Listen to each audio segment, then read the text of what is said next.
Namaskar.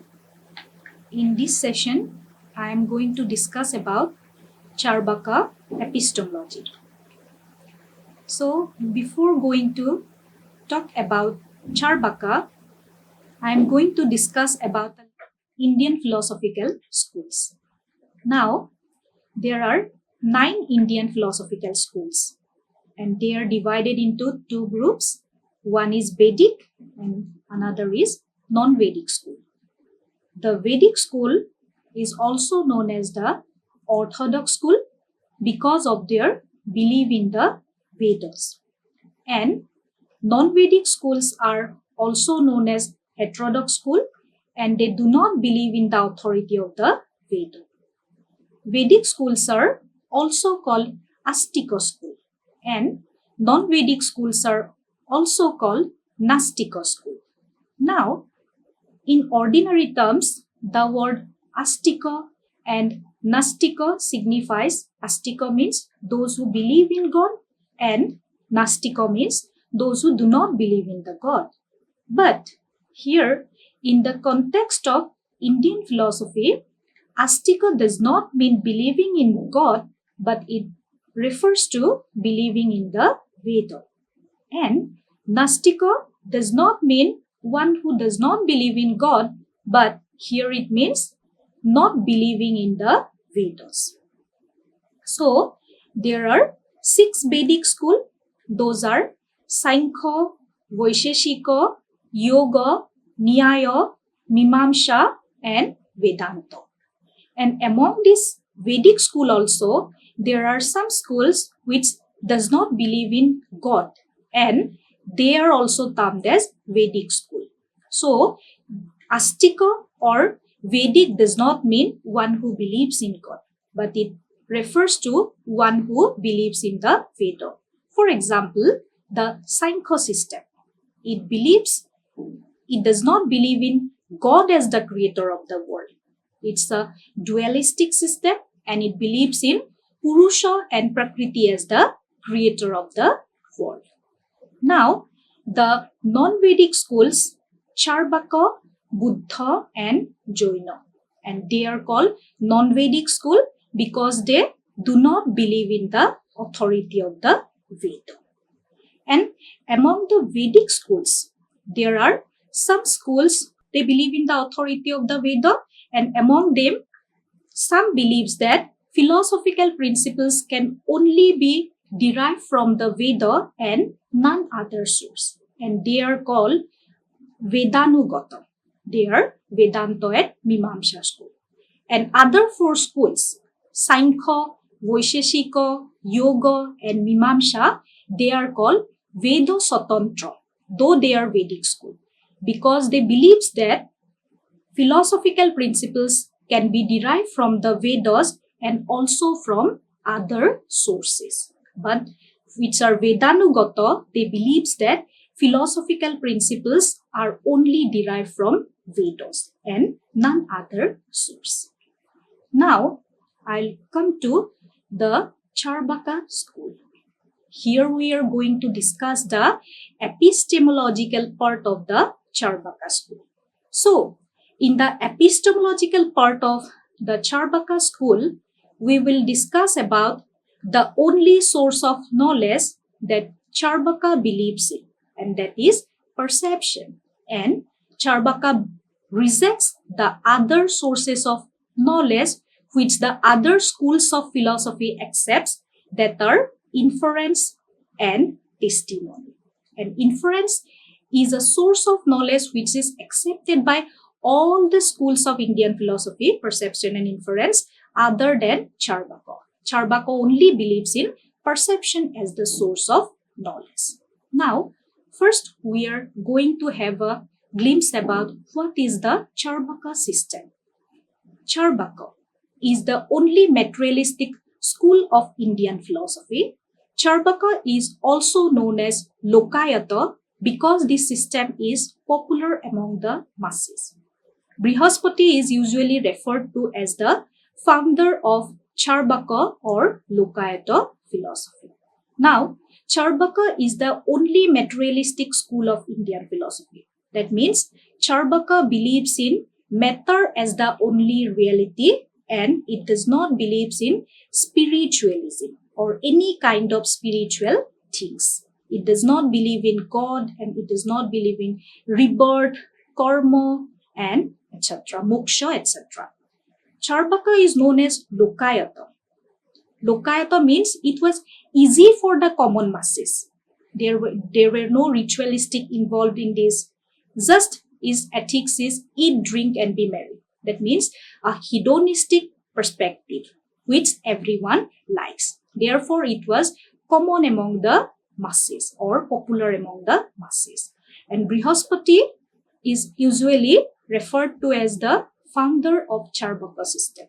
And he have a disciple known as Carvaka, but it is clear that this system is not for the name of the disciple of Brihaspati. It is an independent system. The word Carvaka comes from the Sanskrit word charu, agreeable, and bak, speech. The etymology of Carvaka is to mean agreeable speech or pejoratively sweet-tongued, for which this doctrine is superficially attractive. That means to tell sweet words is the task of Carvaka followers. The things which are pleasing to hear, not the things about liberation or the spiritual or metaphysical things, but the practical things which the others want to hear, the pleasurable things. According to another view, the word Carvaka derives from the root charba, meaning to eat, possibly alluding to the philosophy's hedonistic precepts of eat, drink, and be merry, or it signifies a person who eats up his own words, all who eats up all moral and ethical consideration.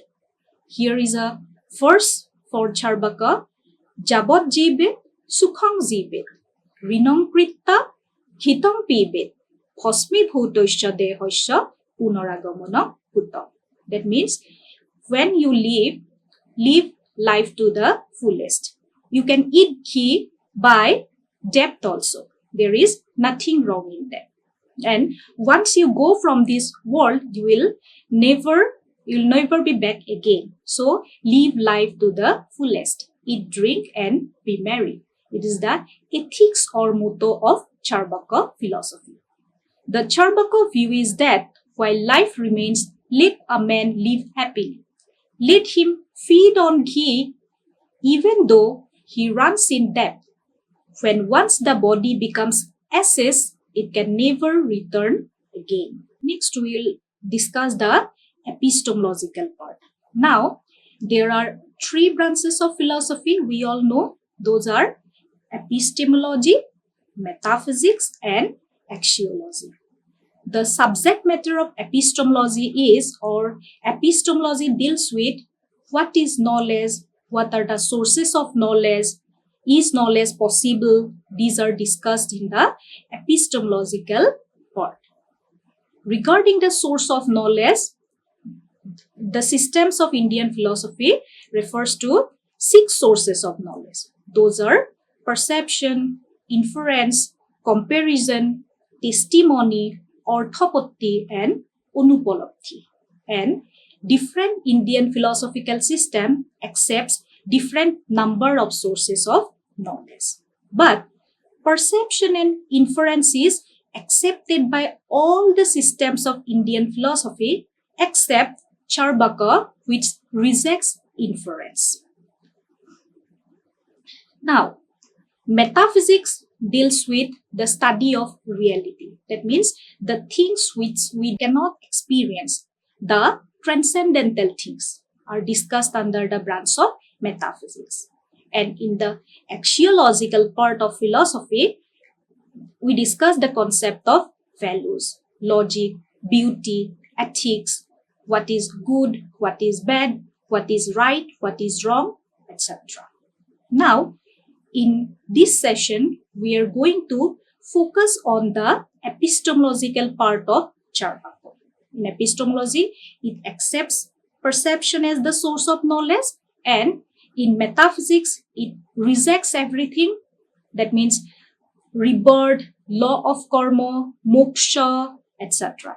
It rejects those things in its metaphysical part, and in its ethical part, it believes in only the concept of eat, drink, and be merry, and nothing like what is right or wrong like this. No concern for any other. Knowledge of reality or valid cognition is called prama, and the source of such knowledge is called pramana. The epistemological doctrine of the Carvaka school holds that perception, prataksha, is the only pramana or means of valid knowledge. Carvaka epistemology consists of a series of negations. They reject inference and testimony as means of valid knowledge. According to Carvaka, perception is the only authority. Earth, water, fire, and air are the only elements. Enjoyment is the only end of human existence. Mind is only a product of matter. There is no other world. That means liberation.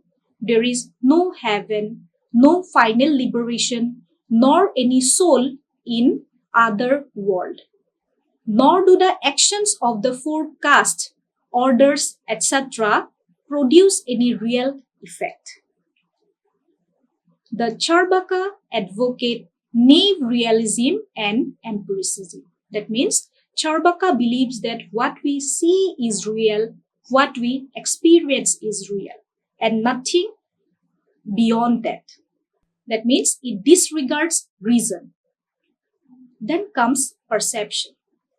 Perception means direct contact of our sense organs with the objects of the external world. Perception is either external or internal. That means in external perception, our sense organs works as a medium to obtain knowledge, to gain knowledge, and internal perception means where our mind acts as a sense organ. External perception is due to interaction of five senses and worldly objects. And internal perception, the mind works upon material supplied by external perception. It is not independent of the external sense organs. That means internal perception is dependent upon external perception, the data which we receive through our sense organs. The perceptible world is the only reality. That means what we think is real, and there is nothing beyond that, nothing transcendental what we see. The things perceived by the sense organs only are real. The other things beyond the reach of perception are not real. Heaven and hell are not real because they are not perceived. The tactual organ perceived softness, hardness, heat, cold, roughness, smoothness, and the like. The gustatory organ perceives sweet, sour, pungent, astringent, and other tastes. The olfactory organ perceives agreeable and disagreeable odors. The visual organ perceives walls, jars, posts, man, beast, earth, mountain, and the like. The auditory organ perceives various kinds of sounds. The perceptible world is real. It is an aggregate of perceptible things and qualities. Now, here we have seen the workings of all our sense organs to receive data or knowledge from external world. Now, argument supporting perception. Perception is the only means of valid knowledge. I am repeatedly saying this. According to Carvaka, perception is the only means of valid knowledge. The objects which are perceived exist, imperceptible entities do not exist. If imperceptible objects were supposed to exist, then even imaginary things would exist, and the poor would remove their poverty with imaginary wealth. The servants would become masters by imagining themselves to be rich, and all would fulfill their desires with imaginary objects. The distinction between perceptible things and imaginary things would be abolished. There would therefore be total collapse of practical life, which depends upon the distinction between perceptible and imaginary things. Therefore, imperceptible things do not exist. The perceptible world as an aggregate of perceptible things and qualities exist. So here the Carvaka gives us the point that the things which, if we accept the things which we cannot see, then the world will be filled with imaginary things like golden mountain, hare's horn, etc. So they believe that what we see are only there, and what we do not see are not there or do not exist. If we accept those things as existent things, then we will have to accept all things, the fictitious things also. Next, the denial of inference. Carvaka rejects inference as a valid knowledge. A general proposition may be true in perceived cases, but there is no guarantee that it will hold true even in unperceived cases. Deductive inference is vitiated by the fallacy of petitio principii. It is merely an argument in a circle, since the conclusion is already contained in the major premise, the validity of which is not proved. Now, here, Carvaka is talking about deductive inference. That means it denies deductive inference because there is nothing new in deductive inference. The conclusion is already contained in the premise. For example, all men are mortal, Ram is a man, therefore Ram is mortal. This is an example of deductive inference, and here we can know nothing new. So it rejects deductive inference by saying that it is like arguing in circle, that is petitio principii. That means we gain nothing new. The conclusion is already contained. Next, inductive inference undertakes to prove the validity of the major premise of deductive inference. But induction too is uncertain because it proceeds unwarrantedly from the known to the unknown. In order to distinguish true induction from simple enumeration, it is pointed out that the former, unlike the latter, is based on a causal relationship, which means invariable association or vyapti. But the Carvaka challenges this universal and invariable relationship of concomitance called vyapti. Now, regarding inductive inference is like Hari is mortal, Jodu is mortal, Ram is mortal, therefore all men are mortal. Though we find a new thing regarding all men here, but here the conclusion cannot be proved to be certain because we cannot perceive all the men dying in the past, present and future. So the conclusion of an inductive inference is never accepted as certain. Therefore, Carvaka disregards or refutes inference as a source of valid knowledge, and it accepts only perception, from which we gain direct knowledge. Inference and uncertain leap. The Carvaka rejects inference as a means of valid knowledge. Inference is said to be a mere leap in the dark. We proceed here from the known to the unknown, and there is no certainty in this. Though some inferences may turn out to be accidentally true. So, Carvaka rejects inference and says that inference is like a leap in the dark, where one proceeds from something known to something unknown. So, it is like a leap in the dark. So, an example of inference is like, wherever there is smoke, there is fire. This is Vyapti. There is smoke in the hill, therefore there is fire in the hill. So, by perceiving smoke, we jump to that there is fire in the hill. That means it is like a leap in the dark, which we do not know what is there, but we only infer the fire in that hill.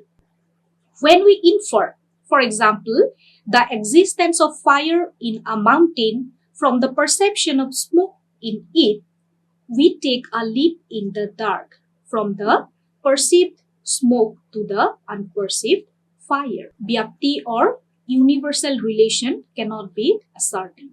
Carvaka states that. Vyapti is the nerve of all inference. That means all inferences are based on Vyapti relation. Vyapti means a universal relation, a universal concomitance between two terms, middle and the major.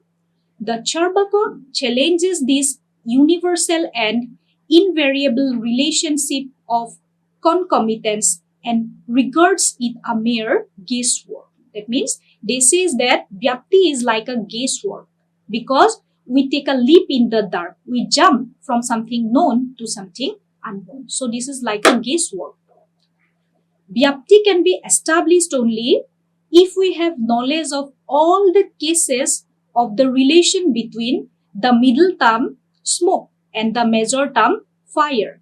That is, all cases of smoke and presence of fire. But this is not possible.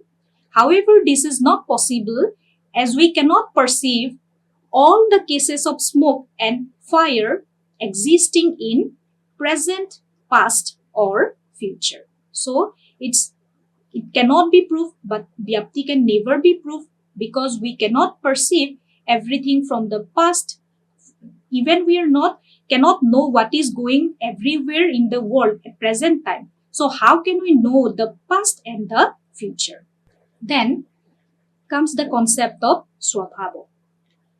Carvaka denies the existence of universal laws but accepts the inherent natures, Swabhava, of things possessing particular characters.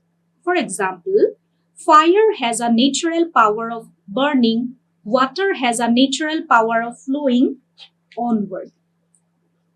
So, though Carvaka rejects the universal law or universal relation between things, a permanent universal relation between things, but it accepts the inherent nature or swabhava of things.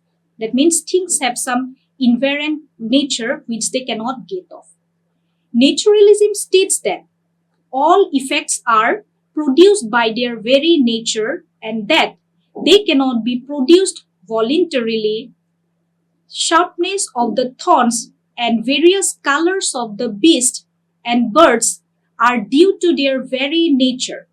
They are not produced by anybody. Fire is hot, water is cool, and air has refreshing touch. Their differences are due to their inherent natures. Some entities are eternal beings, others are eternal non-beings. Different things have different characteristics. Their peculiarities are due to their different natures inherent in them.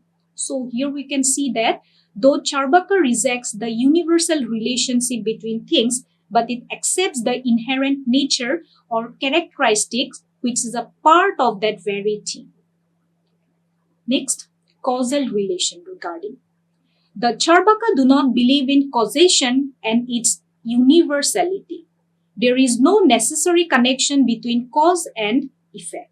There is only accidental conjunction of an antecedent and a consequent.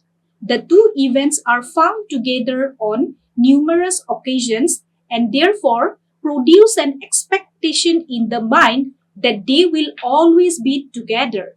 But there is no certainty about their presence. The Carvakas do not believe in the production of an effect by a definite cause and a necessary and invariable connection between them. So, Carvaka does not believe in causality. That means a particular thing producing a particular effect, Carvaka does not believe in that. That means there is no necessary connection between things. Things just happens.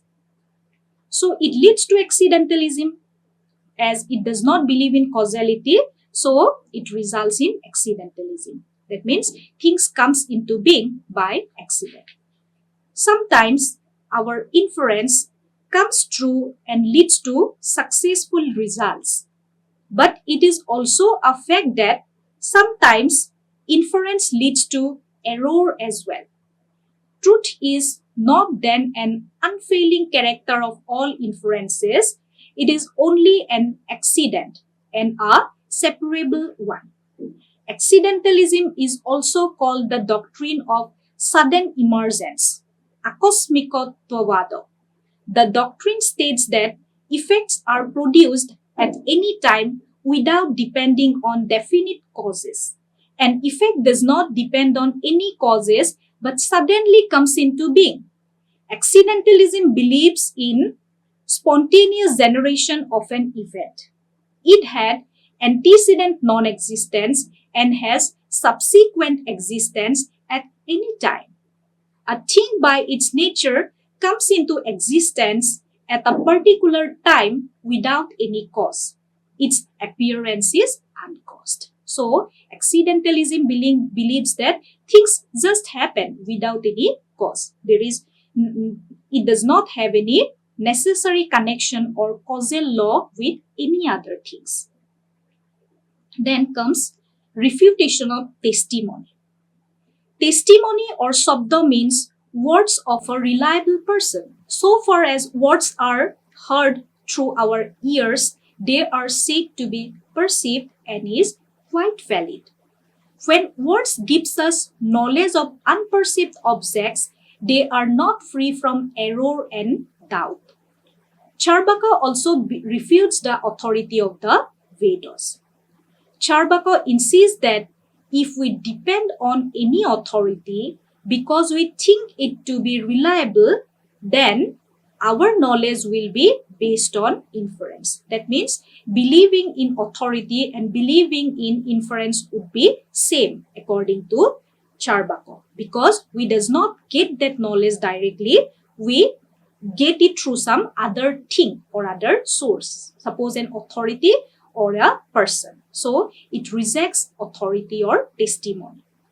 Therefore, Carvaka does not regard authority or testimony as a safe and valid source of knowledge.